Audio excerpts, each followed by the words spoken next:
In today's video, I will walk you through how to use the 3D rotate command in AutoCAD. To begin, switch to a 3D view. Go to the View tab and select a 3D perspective that suits your workspace, such as an isometric view. Once you're in the 3D view, go to the command line and type ROTATE3D, then press Enter. Next, select the object you want to rotate. After selecting the object, specify 2 points to define the axis of rotation. These 2 points will establish the line around which the object will rotate. Use the snap feature if needed to select the points accurately. Once the 2 axis points have been selected, specify the rotation angle. You can enter the exact angle directly into the command line.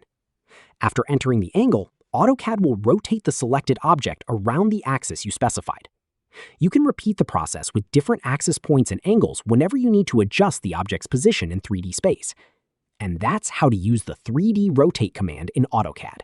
Thank you for watching the video.